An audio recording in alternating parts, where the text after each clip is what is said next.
Dear learners, I welcome you to this module which will help you to understand DNA replication. आज के इस lecture में हम इस प्रक्रिया को समझेंगे जो डीएनए की एक बहुत महत्वपूर्ण प्रक्रिया है जिसको डीएनए रेप्लिकेशन कहा जाता है। रेप्लिकेशन क्या है? ये एक ऐसी प्रक्रिया को समझना है जिसके द्वारा डीएनए हूबहू अपने ही जैसी एक और कॉपी बनाता है और इसीलिए इस प्रक्रिया को डीएनए डुप्लीकेशन भी कहते हैं।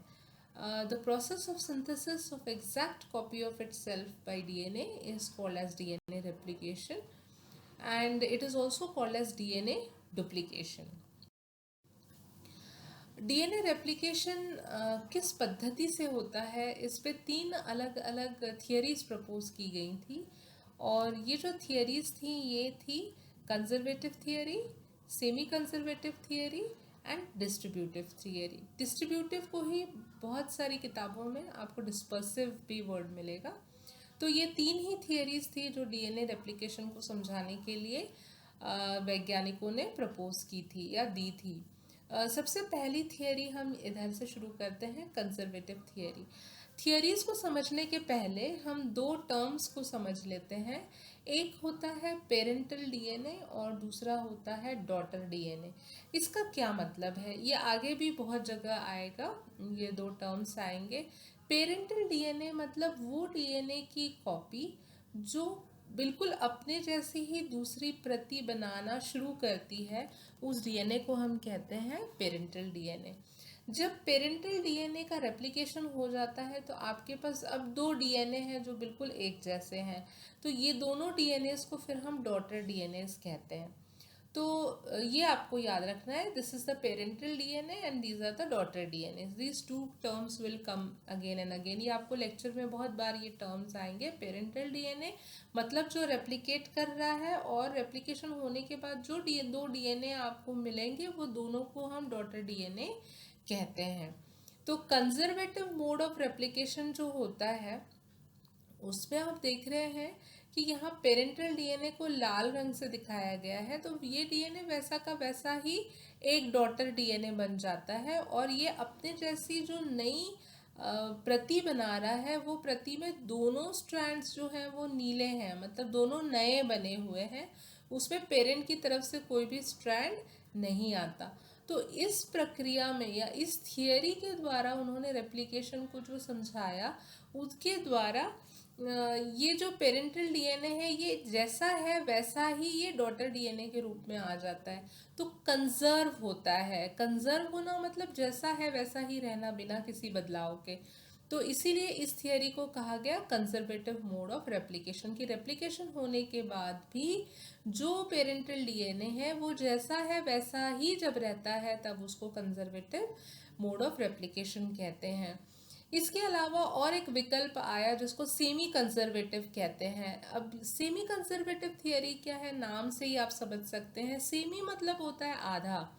तो जब पेरेंटल डीएनए कितने स्ट्रैंड से बना हुआ है ये हमने स्ट्रक्चर ऑफ डीएनए में समझ लिया था, ये एक डबल स्ट्रैंडेड स्ट्रक्चर होता है। तो जो 2 स्ट्रैंड्स होते हैं उसका एक स्ट्रैंड जब एक पेरेंटल डीएनए में जाता है और दूसरा स्ट्रैंड जब दूसरे पेरेंटल डीएनए में जाता है, पहला स्ट्रैंड जो है पेरेंटल डीएनए का वो एक डॉटर डीएनए में जाता है और दूसरा जो पेरेंटल स्ट्रैंड है वो दूसरे डॉटर डीएनए में जाता है। तो दोनों डॉटर डीएनए के पास एक एक पेरेंट से आया हुआ डीएनए का स्ट्रैंड है और जो दूसरा स्ट्रैंड है वो नया बना हुआ है। तो यहाँ पे आप देख रहे हैं एक लाल है जो पेरेंट से प्राप्त हुआ है और एक नीले रंग का है जो नया बनाया गया है। तो ये जो थियरी प्रपोज हुई थी, इस थियरी के आधार पे जो पेरेंट का स्ट्रैंड है वो आधा आधा कंजर्व हुआ, एक एक स्ट्रैंड कंजर्व हुआ, इसीलिए इसको semi conservative mode of replication की थियरी कहा गया। इसके बाद एक तीसरी थियरी प्रपोज की गई जिसमें उन्होंने कहा कि ऐसा कोई कंजर्वेशन नहीं होता है और पेरेंटल डीएनए जो है वो रैंडम तरीके से दोनों ही डॉटर डीएनए में खुद को डिस्ट्रीब्यूट कर लेता है। रैंडम का मतलब होता है नॉन सिस्टमैटिक वे, उसका कोई सिस्टम नहीं है, वो बहुत ही रफ तरीके से दोनों में डिस्ट्रीब्यूट होता है और इसीलिए इसको डिस्पर्सिव या डिस्ट्रीब्यूटिव मेथड ऑफ रेप्लिकेशन भी कहा गया है। ये जो तीनों थियरीज थी, ये जब प्रपोज की गई तब सवाल ये उठा वैज्ञानिकों के सामने कि जो डीएनए है जो सेल में है वो प्राकृतिक तौर पे किस मेथड से रेप्लिकेट करता है या कौन सी पद्धति अपनाता है इन तीनों में से रेप्लिकेशन के लिए। इस सवाल का जवाब मिला मिचेल्सन एंड स्टाल एक्सपेरिमेंट के द्वारा, जो उन्होंने ई कोलाई नामक बैक्टीरिया पे किया था। Okay, the Michelson and Stahls experiment was conducted using a centrifuge, density gradient centrifuge, and they used cesium chloride। देखिए इस चित्र में आप देख रहे हैं सीजियम क्लोराइड उन्होंने यूज़ किया था, और उनकी जो पद्धति थी वो उन्होंने क्या यूज़ किया, अल्ट्रा सेंट्रीफ्यूगेशन। और अल्ट्रा सेंट्रीफ्यूगेशन का जो सिद्धांत उन्होंने यूज़ किया था वो था डेंसिटी ग्रेडियंट। तो ये कुछ चीज़ें हैं जो आपको याद रखनी चाहिए, ये ऑब्जेक्टिव में भी आता है। मिचेल्सन एंड स्टाल एक्सपेरिमेंट जो है उसने क्या सिद्ध किया कि डीएनए जो है वो प्राकृतिक तौर पे semi conservative method of replication से रेप्लिकेट होता है, और इसमें ई कोलाई नामक बैक्टीरिया का प्रयोग किया गया था, और सीजियम क्लोराइड मेथड से डेंसिटी ग्रेडियंट सेंट्रीफ्यूगेशन के द्वारा इस पद्धति से इस एक्सपेरिमेंट को सक्सेसफुली कंप्लीट किया गया था। तो चलिए हम लोग समझते हैं कि इस एक्सपेरिमेंट में उन्होंने किया क्या था। ये बहुत सिंपल एक्सपेरिमेंट था जिसमें उन्होंने एक ही चीज़ जो उन्होंने यूज़ की थी वो थी N15 मीडिया। अब ये समझते हैं हम N15 मीडिया क्या है। नाइट्रोजन जो होता है वो नॉर्मल जो उसका मॉलिक्यूलर वेट होता है वो 14 होता है, तो वो N14 जो है वो नॉर्मल नाइट्रोजन है। जब हम उसका एक आइसोटोप लेते हैं जिसमें उसका एटॉमिक वेट N15 मतलब 15 हो जाता है, तो वो थोड़ा सा हैवी नाइट्रोजन कहलाता है, और ये जो हैवी नाइट्रोजन है इसको हम लिखते हैं N15। तो जो ई कोलाई बैक्टीरिया जिसके ऊपर उन्होंने अपना एक्सपेरिमेंट किया, उस बैक्टीरिया को उन्होंने N15 पे पहले ग्रो किया। तो अब हमको ये समझना है कि मीडिया में N15 मतलब भारी जो नाइट्रोजन आइसोटोप है, हैवी नाइट्रोजन आइसोटोप जो है, उसका और डीएनए का क्या संबंध है। तो जैसे आपको स्ट्रक्चर में समझाया गया था कि जो डीएनए है उसमें नाइट्रोजनस बेसेस होते हैं जिसमें नाइट्रोजन लगता है उसको बनाने में। तो अगर मान लीजिए आप किसी बैक्टीरिया को एक ऐसे ग्रोइंग मीडियम में उगा रहे हैं जिसमें आप नाइट्रोजन उसको हैवी दे रहे हैं, N15 दे रहे हैं, तो वो जो बैक्टीरिया है वो जब अपना डीएनए बनाएगा तो उसके नाइट्रोजनस बेसिस जो हैं वो कौन से डीएनए से बने होंगे, N15 से। तो उसमें जो डीएनए है जिसमें N15 है, जिसमें नॉर्मल नाइट्रोजन नहीं है, उस डीएनए को यहाँ पे लाल रंग से दर्शाया गया। इसको हम बहुत साधारण सी भाषा में हैवी डीएनए भी कहते हैं। क्यों हैवी कहेंगे, क्योंकि उसमें जितना भी नाइट्रोजन है वो नॉर्मल नहीं है, वो एक आइसोटोपिक नाइट्रोजन है। तो जब बैक्टीरिया को इस मीडिया में ग्रो किया गया तो जाहिर सी बात है कि जो दोनों उसके स्ट्रैंड्स थे वो दोनों स्ट्रैंड्स हैवी नाइट्रोजन से बने हुए थे।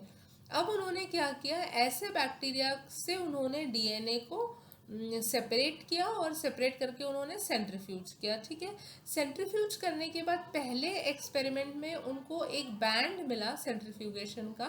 वो बैंड कहाँ पे था, देखिए जहाँ पे ये लाल दिख रहा है, और ये जो बैंड है ये बहुत नीचे की तरफ था, जो ये बता रहा था कि इस डीएनए का जो वज़न है, जो वेट है, वो काफ़ी ज़्यादा है। अब उन्होंने सेकेंड स्टेप ऑफ एक्सपेरिमेंट में क्या किया, ऐसे इकोलाई सेल को लिया फर्स्ट एक्सपेरिमेंट से, और उसको एक ऐसे माध्यम में डाला जिसमें अब वो नॉर्मल नाइट्रोजन दे रहे थे बैक्टीरिया को, और उस माध्यम में, उस मीडियम में उन्होंने उस बैक्टीरिया को सिर्फ एक जनरेशन तक ग्रो होने दिया। अब ये एक जनरेशन का क्या मतलब होता है कि वो सेल एक ही बार डिवाइड करेगा। तो एक ही बार डिवाइड करेगा मतलब डीएनए जो है वो एक ही बार रेप्लिकेट होगा। बस एक बार रेप्लिकेशन होने के बाद उन्होंने उन सेल्स को वहाँ से निकाल लिया। तो जब पहली बार रेप्लिकेट हुआ N14 मीडियम में, वो ऐसे सेल्स से भी डीएनए को आइसोलेट करके उसका सेंट्रीफ्यूगेशन किया गया। तो उनका जब सेंट्रीफ्यूगेशन हुआ तो एक आश्चर्यजनक रिजल्ट उनको मिला, जिसमें उनको एक डीएनए बैंड मिला जिसकी पोजीशन पहले वाले एक्सपेरिमेंट के बैंड से ऊपर थी, जो ये बता रहा था कि उस डीएनए का वजन N15 वाले डीएनए से थोड़ा सा कम है। अब हम आते हैं थर्ड एक्सपेरिमेंट के सेटअप की तरफ। थर्ड एक्सपेरिमेंट का जो सेटअप था उसमें उन्होंने फिर N14 मीडियम से लिया, सेल जो एक बार ग्रो हुआ था और उसको फिर उन्होंने सिर्फ 1 जनरेशन टाइम तक नॉर्मल N14 मीडियम ही उन्होंने दिया। और जब तीसरे एक्सपेरिमेंट से उन्होंने डीएनए आइसोलेट किया तो उनको एक रिजल्ट मिला जिसमें उनको 2 बैंड्स मिले। एक बैंड जो पहले वाले एक्सपेरिमेंट में मिला था बिल्कुल वही जगह पे मिला, और दूसरा बैंड जो था वो उस बैंड से भी ऊपर, मतलब उससे भी हल्का डीएनए है, ऐसा पता चला। तो ये जो 3 रिजल्ट्स थे उससे सिर्फ semi conservative mode of replication में ही इस तरह के रिजल्ट्स हम एक्सप्लेन कर सकते हैं। इस आधार पे मिचेल्सन एंड स्टाल एक्सपेरिमेंट ने ये प्रूव किया कि semi conservative mode of replication से ही डीएनए रेप्लिकेट होता है। इसीलिए हमको 3 अलग अलग तरह के डीएनए देखने को मिले। पहला डीएनए था जो पूरा N15 था। दूसरा डीएनए जब एक बार रेप्लिकेट हुआ तो एक में N15 स्ट्रैंड था और एक स्ट्रैंड N14 था, इसीलिए उसका वजन पहले वाले से थोड़ा कम था। और जब एक बार फिर हमने उसको रेप्लिकेट होने दिया तो सिर्फ 2 ही डीएनए थे जिनके पास अब N15 वाले स्ट्रैंड्स बचे, और बाकी जो 2 डीएनए थे वो पूरी तरह से नए N14 से बने, जिसके कारण यहाँ दोनों प्रकार के डीएनए तीसरे एक्सपेरिमेंट में 2 बैंड्स उन्होंने दिखाए। तो ये जो एक्सपेरिमेंट था, इस एक्सपेरिमेंट ने काफ़ी अच्छे से ये समझाया कि प्राकृतिक तौर पे कोशिकाओं के अंदर डीएनए जो है वो semi conservative mode of replication से ही रेप्लिकेट करता है।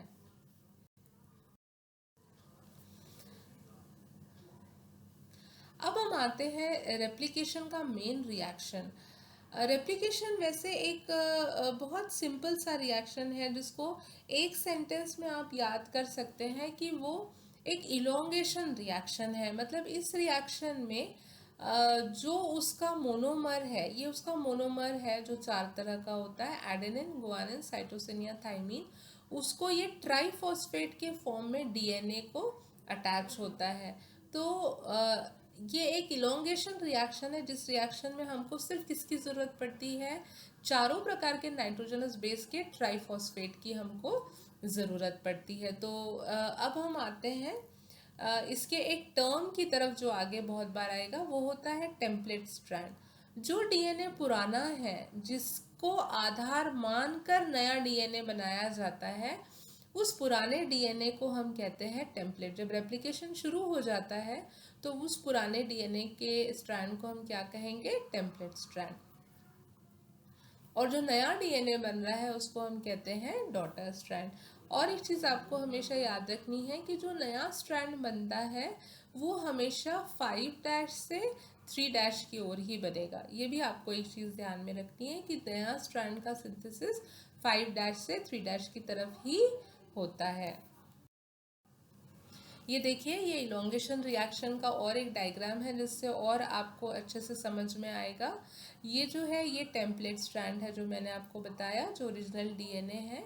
और यहाँ पे अगर आप ध्यान से देखेंगे तो आप समझेंगे कि टेम्पलेट हमेशा सिंगल स्ट्रैंडेड ही दिखता है, हालांकि डीएनए जो है वो हमने पढ़ा है कि डबल स्ट्रैंडेड मॉलिक्यूल है। तो इसका ये मतलब है कि जब रेप्लिकेशन होता है तो दोनों स्ट्रैंड्स को अलग होना पड़ता है। तो this is a very important topic that the DNA unwinds, okay, it opens up into single stranded forms so that the new DNA strand can be synthesized. So the templates are always single stranded, that you must always remember, okay. अब हम आते हैं कि और दूसरा जो बात है वो आपको याद रखनी है कि जो नया स्ट्रैंड बनता है, चाहे वो डीएनए हो चाहे आप आरएनए में पढ़ रहे हो, नया स्ट्रैंड हमेशा 5' से 3' की तरफ ही बनता है। और यहाँ पे आप देख रहे हैं ये 3' एंड है, और जैसे मैंने बताया इसमें सबस्ट्रेट क्या लगता है, ट्राइफॉस्फेट्स लगते हैं। और कौन सा ट्राइफॉस्फेट लगेगा वो डिपेंड करेगा कि कौन सा नाइट्रोजनस बेस टेम्पलेट पे है। स्ट्रक्चर ऑफ डीएनए में हम लोगों ने पहले ही पढ़ा है कि कॉम्प्लीमेंटैरिटी क्या होती है, कि एडेनिन के साथ हमेशा थाइमीन जुड़ता है और साइटोसिन के साथ हमेशा गुआनिन जुड़ता है। तो यहाँ पे आप देख पा रहे हैं कि क्योंकि टेम्पलेट में यहाँ पे थाइमीन है इसीलिए इसके कॉम्प्लीमेंट्री स्ट्रैंड में एडेनिन ट्राइफॉस्फेट आके कैटालिसिस कर रहा है और यहाँ पे बेस पेयरिंग हो रही है, ठीक है। तो जब ये आके यहाँ पे जुड़ता है तो ये जो OH है यहाँ, यहाँ पे एक H2O का रिमूवल होता है और एक फॉस्फोडाइएस्टर लिंकेज बनता है, जो हमने स्ट्रक्चर ऑफ डीएनए में बहुत अच्छे से पढ़ा है। फॉस्फोडाइएस्टर लिंकेज जो है वो थर्ड कार्बन और फिफ्थ कार्बन के बीच का एक ब्रिज बनता है, जिसको हम फॉस्फोडाइएस्टर लिंकेज कहते हैं। और एक एंजाइम होती है फॉस्फेटेज, जो बचे हुए दो फॉस्फेट्स को उसमें से रिमूव कर देती। तो एक्चुअली जो आता है वो ट्रिपल फॉस्फेट आता है। जैसे ये जो है ये एडिनोसिन ट्राइफॉस्फेट है, इसमें से एडिनोसिन मोनोफॉस्फेट जो है वो डीएनए में जुड़ जाता है, और जो बचता है उसको, जो दो फॉस्फेट्स होते हैं उसको हम पायरोफॉस्फेट कहते हैं। तो जो एंजाइम उसको निकालती है उसको हम पायरोफॉस्फेटेज कहते हैं। तो इस तरह से डीएनए मॉलिक्यूल को इलोंगेट, मतलब उसको लंबा किया जाता है। तो बेसिकली डीएनए रेप्लिकेशन को आप ऐसे विजुअलाइज कीजिए कि ये एक मॉलिक्यूल को लंबा करने की प्रक्रिया है, और उसको लंबा करने के लिए किसकी ज़रूरत पड़ती है? अलग अलग टाइप के नाइट्रोजनस बेसिस की ज़रूरत पड़ती है, जो किस फॉर्म में होने चाहिए? ट्राइफॉस्फेट के फॉर्म में। अब बहुत सिंपल सी बात है कि अगर हम एक रिएक्शन की बात कर रहे हैं तो उसको कराने के लिए हमको सेल के अंदर एक एंजाइम की भी ज़रूरत है। तो ये जो इलोंगेशन रिएक्शन होता है, ये इलोंगेशन रिएक्शन करने के लिए जो स्पेशलाइज्ड एंजाइम होती है उसको कहते हैं हम डीएनए पॉलीमरेज। तो अब इसका नाम देख लीजिए, ये क्या बना रहा है? डीएनए बना रहा है। कौन से टाइप ऑफ रिएक्शन से बना रहा है? मोनोमर को जोड़ जोड़ के एक पॉलीमर बना रहा है, इसीलिए इस एंजाइम का नाम डीएनए पॉलीमरेज पड़ा। अब ये जो डीएनए पॉलीमरेज एंजाइम है, ये एंजाइम जो है इसको ऐसे विजुअलाइज किया गया है कि इसका शेप जो है वो थ्री डायमेंशनली एक मुड़े हुए हाथ की तरह देखा जाता है, palm shaped. It is called as an palm shaped enzyme. Palm मतलब आपकी जो हथेली होती है वो जब ऐसी आधी खुली होती है तो जो शेप आता है, ये थंब होगा और ये फिंगर्स होंगे। तो पाम के बीच में जो टनल जैसा शेप दिखता है, वहाँ पे क्या प्रक्रिया हो रही है वो इस डायग्राम के द्वारा आपको समझ में आएगी। और इसमें आप देख रहे हैं, देखिए नए स्ट्रैंड का सिंथेसिस सबसे पहले जो बहुत इंपॉर्टेंट है, ये जो हरे रंग से दिख रहा है, ये देखिए 5' to 3' की तरफ हो रहा है। तो अब सवाल ये उठता है कि मान लीजिए यहाँ पे जो नया न्यूक्लियोटाइड आ रहा है जुड़ने के लिए, तो कोई ज़रूरी है क्या कि वो इसी से जुड़े? ये भी तो हो सकता है कि वो उसके बाजू वाले से जाके जुड़ जाए। तो इस तरह के जो एरर्स होते हैं ये डीएनए रेप्लिकेशन में नहीं पाए जाते। जहाँ के लिए वो न्यूक्लियोटाइड आया है वहीं पे जाके वो जुड़ता है। उसका मेन रीज़न है कि उसके बाद का जो न्यूक्लियोटाइड रहता है वहाँ पे डीएनए एक 90 डिग्री टर्न ले लेता है उस एंजाइम के कारण। तो इस एंजाइम का जो मेन फंक्शन है, जो आप समझ पा रहे हैं, कि वो डीएनए को ऐसे ओरिएंटेशन में टाइट रखता है जहाँ सिर्फ जिस जगह पे नाइट्रोजनस बेस जाके जुड़ना चाहिए उसी न्यूक्लियोटाइड को वो जुड़ता है, और उसके अलावा वो आजू बाजू के अनपेयर्ड बेसिस के साथ पेयरिंग नहीं दिखाता। तो this is one of the main function of DNA polymerase, that it actually gives a very good orientation for proper binding of the incoming nucleotide to the unpaired base pair. Okay. अब हम आते हैं इस प्रक्रिया को थोड़ा सा और आगे बढ़ाते हैं। देखिए ये है जो हम बार बार आपको बोल रहे हैं कि डीएनए रेप्लिकेशन में डीएनए जिसको रेप्लिकेट करना है उसको पहले खुलना ज़रूरी है। इस प्रक्रिया को अनवाइंडिंग कहते हैं। तो जो अनवाइंडिंग होती है डीएनए की, अनवाइंडिंग के वजह से जो डबल स्ट्रैंडेड है वो सिंगल स्ट्रैंडेड डीएनए में कन्वर्ट हो जाता है। अब अनवाइंड होने के बाद ये जो आप देख रहे हैं यहाँ पे सिर्फ जो वाई शेप का स्ट्रक्चर है, इसको मैं आपको लेबल करके दिखा देती हूँ। ये वाला जो स्ट्रक्चर है इसको कहा जाता है रेप्लिकेशन फोर्क, क्योंकि ये कांटे जैसा दिखता है ना। ये जो रेप्लिकेशन फोर्क होता है ये वहीं नज़र आता है जहाँ पे रेप्लिकेशन शुरू होता है। अब जब रेप्लिकेशन फोर्क बन जाता है तब देखिए, अब हम थोड़ा सा ना पेरेंटल स्ट्रैंड को समझ लेते हैं। पेरेंटल स्ट्रैंड का ये वाला स्ट्रैंड देखिए,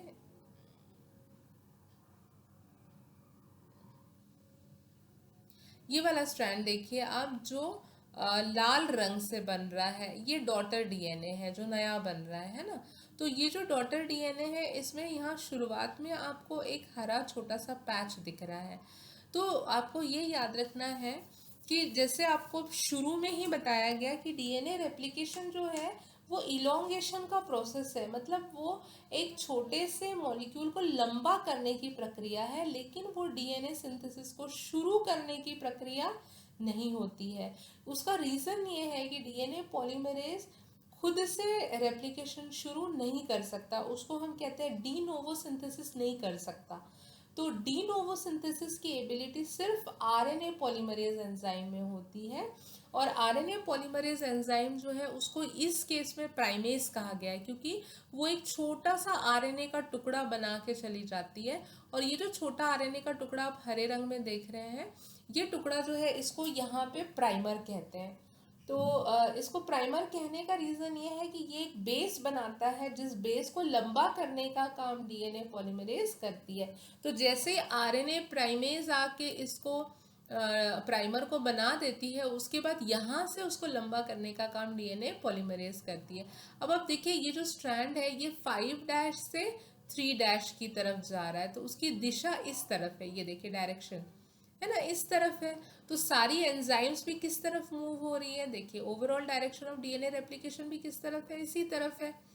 अब हम आते हैं, बिल्कुल ऐसी ही परिस्थिति दूसरे स्ट्रैंड में भी है कि वहाँ पे भी प्राइमेज आ रही है, वहाँ पे भी डीएनए पॉलीमरेज आ रही है, लेकिन दूसरे स्ट्रैंड में जो डायरेक्शन है स्ट्रैंड का वो बदल गया है, क्योंकि वॉटसन एंड क्रिक मॉडल के हिसाब से डीएनए जो है वो एंटी पैरेलल स्ट्रैंड्स रहता है।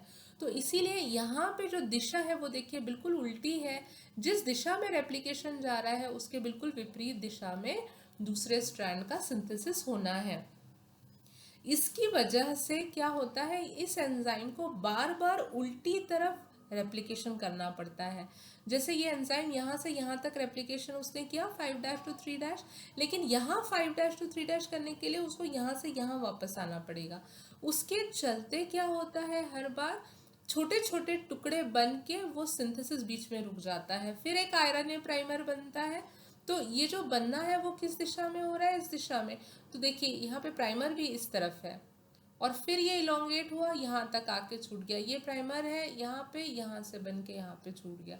तो जो स्ट्रैंड 5' से 3' की तरफ बनता है वो कंटिन्यूअस सिंथेसिस कहलाता है, क्योंकि वो एक साथ पूरा बनता है बिना टूटे। और ऐसे स्ट्रैंड को हम लीडिंग स्ट्रैंड कहते हैं, क्योंकि वो सबसे पहले बनता है, ठीक है। और जो पेरेंटल स्ट्रैंड है जिसके आधार पे लीडिंग स्ट्रैंड बन रहा है, उसको हम लीडिंग टेम्पलेट कहते हैं। तो हमने दो टर्म्स यहाँ पे पढ़े, लीडिंग स्ट्रैंड और लीडिंग टेम्पलेट। अब आते हैं दूसरी तरफ, जिसकी दिशा उल्टी ओर है, जहाँ सिंथेसिस उल्टी ओर हो रहा है, वहाँ पे हम देख रहे हैं कि छोटे छोटे टुकड़े बन रहे हैं। तो उसको हम कहते हैं डिसकंटिन्यूअस सिंथेसिस, क्योंकि वहाँ पे टुकड़ों में रेप्लिकेशन हो रहा है, कंटिन्यूअस नहीं हो रहा है। वो छोटे छोटे टुकड़े जो बनते हैं उनको ओकाजाकी फ्रैगमेंट्स कहा जाता है। और जिस टेम्पलेट में ये ओकाजाकी फ्रैगमेंट्स बन रहे हैं उनको हम कहते हैं लैगिंग टेम्पलेट, और जो छोटे टुकड़े बन रहे हैं उसको हम कहते हैं लैगिंग स्ट्रैंड। तो ये 5 टर्म्स हैं जो आपको समझने हैं। वो है कि सबसे पहले लीडिंग स्ट्रैंड क्या होता है, लीडिंग टेम्पलेट क्या होता है, लैगिंग स्ट्रैंड क्या होता है, लैगिंग टेम्पलेट क्या होता है, कंटिन्यूअस सिंथेसिस क्या होती है, डिसकंटिन्यूअस सिंथेसिस क्या होती है, और ओकाजाकी फ्रैगमेंट्स किसे कहते हैं। So all these things actually you have to explain when you explain this diagram. अब हम आते हैं कि जब ये पूरी प्रक्रिया ख़त्म हो जाती है, जब दोनों स्ट्रैंड्स बन जाते हैं आखिरी तक, तो उस डीएनए के सिंथेसिस में क्या हो रहा है कि बीच बीच में आरएनए मॉलिक्यूल आ रहे हैं। तो जब डीएनए ख़त्म हो जाता है तो ये एक मतलब रेप्लिकेशन ख़त्म हो जाता है, तो ये एक बहुत इम्पॉर्टेंट स्टेप है जिसमें आरएनए प्राइमर को रिमूव करते हैं। और उसके रिमूवल में जो एंजाइम होती है वो है आरएनएज एच, जो उसको रिमूव करती है। और जो एक्टिविटी होती है वो है 5' एक्सोन्यूक्लियस, मतलब जो न्यूक्लियोटाइड है वो 5' की तरफ से निकाले जाते हैं। तो जो गैप बनती है उस गैप को भरने के लिए फिर से डीएनए पॉलीमरेज एंजाइम आके नए डीएनए को बनाती है, और वो जो नया डीएनए है जो यहाँ पे आप लाल रंग से देख रहे हैं, उसके बीच में अब गैप है क्योंकि दोनों तरफ उसको जुड़ना है। तो जो फॉस्फोडाइस्टर लिंकेज बना के गैप को भरने का काम है वो डीएनए लाइगेज करती है। तो इस प्रकार से क्या होता है, जहाँ जहाँ आरएनए प्राइमर्स है वहाँ वहाँ पे रिमूव होके नया डीएनए बन के और उसको जोड़ा जाता है। तो लीडिंग स्ट्रैंड में ये एक्टिविटी एक ही जगह पे होती है शुरुआत में, लेकिन लैगिंग स्ट्रैंड में बहुत सारी जगह पे ये रिप्लेसमेंट होते हैं, जहाँ पे प्राइमर्स को हटा के और नया डीएनए मॉलिक्यूल बना के और फिर लाइगेज उसको चिपका देता है। So in this way the complete RNA is replaced by DNA and the replication is complete. अब हम आते हैं स्टेप बाय स्टेप की ये जो प्रक्रिया हमने समझी है रेप्लिकेशन की, इसमें हर पॉइंट पे एक ना एक प्रोटीन या एक ना एक एंजाइम इन्वॉल्व होती है। तो now this lecture will help you to understand the role of proteins और the role of enzymes in the process of replication की कौन सी प्रक्रिया के लिए कौन सा प्रोटीन या कौन सा एंजाइम रिस्पॉन्सिबल है। तो सबसे पहले हमने एक बात की थी कि डीएनए जो होता है उसमें अनवाइंडिंग होती है ना। अनवाइंडिंग क्यों ज़रूरी है, क्योंकि आपको टेम्पलेट सिंगल स्ट्रैंडेड चाहिए। अनवाइंडिंग जैसे ही हम कहते हैं तो रेप्लिकेशन में डीएनए हेलिकेज एक एंजाइम होती है जो एक रिंग की तरह होती है, हेक्सामर होती है, उसमें 6 मोनोमरिक यूनिट्स होते हैं और वो अंगूठी की तरह होती है जिसमें बीच में होल होता है, और वो हमेशा 5' स्ट्रैंड से अंदर जाती है और उसमें एक स्पिनिंग एक्शन होता है, वो घूमती रहती है बहुत फास्ट, जिसके कारण वो क्या करती है, जो नाइट्रोजनस बॉन्ड है दो स्ट्रैंड्स के बीच में उसको तोड़ती जाती है और इस डीएनए को खोलती जाती है। देखिए ये आगे बढ़ेगी और जब ये आगे बढ़ती है तो यहाँ से यहाँ तक का डीएनए इसने अनवाइंड कर दिया, इसी को हम कहते हैं अनवाइंडिंग की प्रक्रिया। अनवाइंडिंग की प्रक्रिया भी देखिए उसकी भी दिशा होती है, वो भी 5' to 3' ही जाती है, और हमेशा ये जो एंजाइम है ये आपको याद रखना है, ये लैगिंग स्ट्रैंड जो आपका है या लैगिंग टेम्पलेट है उसी को बाइंड करके ये घूम के आगे जाती है, और इसमें जो एनर्जी है उसको रोटेट करने की या उसके मूवमेंट की वो एटीपी हाइड्रोलिसिस से वो एंजाइम प्राप्त करती है।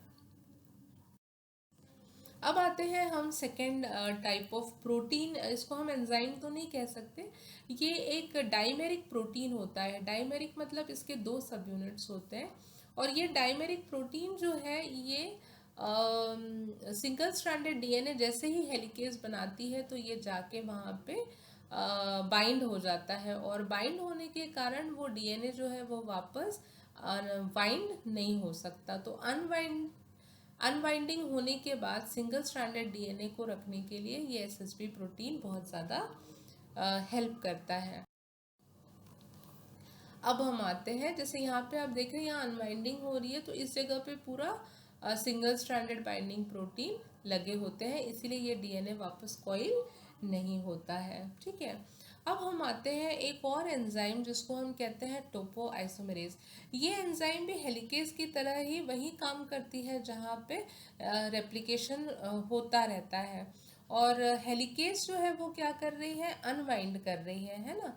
तो और ये पॉलीमरेज है जो इलोंगेशन का प्रोसेस कर रही है।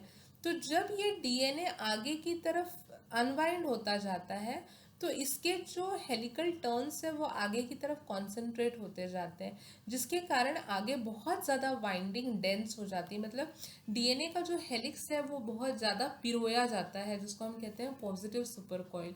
उसको रिलैक्स करने के लिए ये टोपोआइसोमेरेज एंजाइम काम करती है, और वो क्या करती है, सिंपली एक जगह से कट करती है और उस डीएनए को दूसरी तरफ से लाके वो ज्वाइन कर देती है, जिसके कारण जो ट्विस्ट या जो स्ट्रेन आया है डीएनए में वो रिलैक्स हो जाता है, और उसको हम कहते हैं introduction of negative super coiling. DNA relax हो रहा है मतलब टोपोआइसोमेरेज ने क्या किया, उसके कॉइल को खोल दिया, नेगेटिव सुपर कॉइलिंग की है ना। तो ये एक तरीका होता है जिसके कारण डीएनए अनवाइंडिंग आगे की तरफ बढ़ता जाता है। टोपोआइसोमेरेज आगे डीएनए को रिलैक्स करती जाती है और हेलिकेज जो है वो उसको खोलती जाती है। अब आते हैं डीएनए पॉलीमरेजेस। वैसे तो काफ़ी तरह के डीएनए पॉलीमरेजेस पाए गए हैं प्रोकैरियोट्स में और यूकैरियोट्स में, और उनके बहुत सारे अलग अलग रोल्स भी हैं जो आप इस डेटा से समझ सकते हैं। और इन सब का मेन फंक्शन है सिंथेसिस और elongation of the new DNA strand using the template. तो ये आप लोग अपने जानकारी के लिए रख सकते हैं, different types of DNA polymerases with their subunit numbers and their functions in prokaryotes and eukaryotes।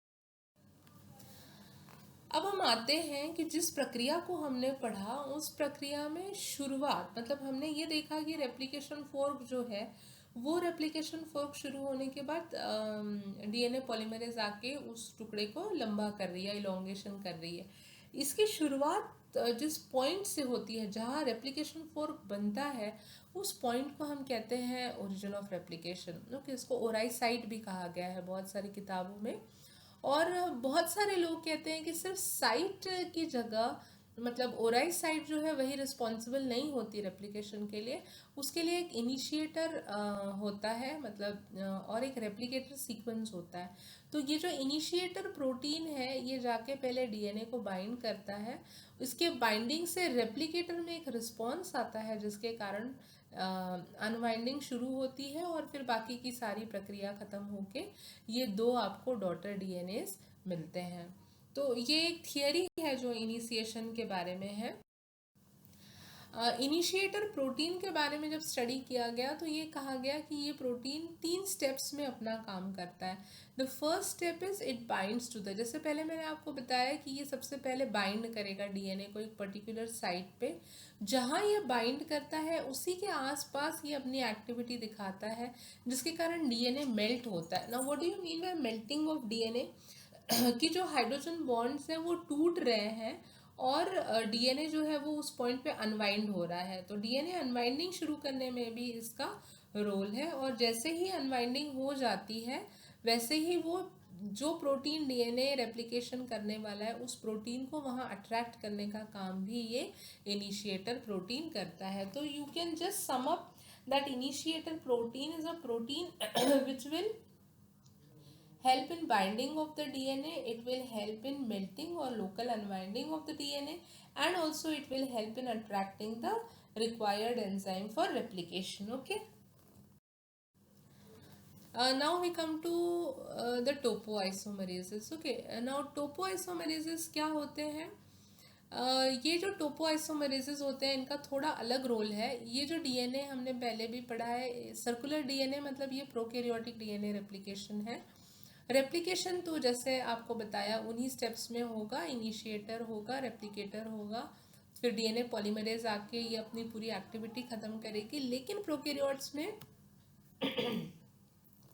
ये दिक्कत है कि जो दोनों रिंग्स हैं वो आपस में जुड़े हुए होते हैं, जिसको हम कहते हैं इंटरकैलेटेड। और ये इंटरकैलेटेड प्रोटीन को, इंटरकैलेटेड डीएनए को एक दूसरे से अलग करने के लिए टोपोआइसोमेरेज रहती है, और टोपोआइसोमेरेज क्या करती है, निक करके इस एंड को बाहर से जोड़ देती है ताकि जो एक दूसरे में एंटैंगल्ड है वो दोनों डॉटर डीएनए फ्री हो जाए। इस प्रक्रिया को कहा जाता है डीकैटिनेशन। ये जो भी मैंने समझाया कि दोनों रिंग्स में जो इंटरकैलेशन है उसको रिमूव करते हैं, इस प्रोसेस को क्या कहा जाता है, डीकैटिनेशन। ये प्रोकैरियोटिक सर्कुलर डीएनएस में टोपोआइसोमेरेज 2 की आवश्यकता पड़ती है। अब हम आते हैं एंड रेप्लिकेशन। देखिए सारी प्रक्रिया होने के बाद जब ये डीएनए लास्ट में पहुंचता है तो एंड में रेप्लिकेशन में एक छोटा सा प्रॉब्लम आता है। जैसे यहाँ पे आप देख रहे हैं कि जो 5' एंड है और जो नया डीएनए बन रहा है उसके बीच में बहुत छोटी सी गैप है। तो इतने छोटे से पार्ट में यहाँ पे आरएनए प्राइमर नहीं बन सकता जिसके बाद उसको आगे बढ़ाया जा सके। तो जहाँ पे आरएनए प्राइमर बनाने की जगह नहीं होती है, मतलब स्पेशली एंड्स में, 5' एंड्स में ये प्रॉब्लम आता है। तो इस सॉल्यूशन है एक और एंजाइम जो डीएनए रेप्लिकेशन में बहुत काम आती है, जिसको कहा जाता है टीलोमेरेज। और टीलोमेरेज जो है वो एंड रेप्लिकेशन के लिए बहुत एफिशिएंट एंजाइम है। उसका रीज़न ये है कि ये जो टीलोमेरेज एंजाइम है इसको प्राइमर की ज़रूरत नहीं पड़ती है। और टीलोमेरेज के बारे में जब स्टडी किया गया तो ये देखा गया कि ये जब रेप्लिकेशन करती है तो ये एक ही तरह के सीक्वेंस को बार बार रिपीट करती है। और टीलोमेरेज में देखा गया कि इसमें आरएनए भी होते हैं, राइबोसोमल आरएनएस भी होते हैं और प्रोटीन्स भी होते हैं जो इसको एक्टिविटी देते हैं। तो ये एक राइबोजाइम का बहुत अच्छा एग्जाम्पल है। तो इसीलिए इसको आरएनए की ज़रूरत नहीं पड़ती, क्योंकि अपने अंदर जो आरएनए है उसी को टेम्पलेट मान के ये रेप्लिकेशन एंड में ख़त्म करता है। तो इसीलिए टीलोमेरेज को an excellent and replicating enzyme भी कहा जाता है।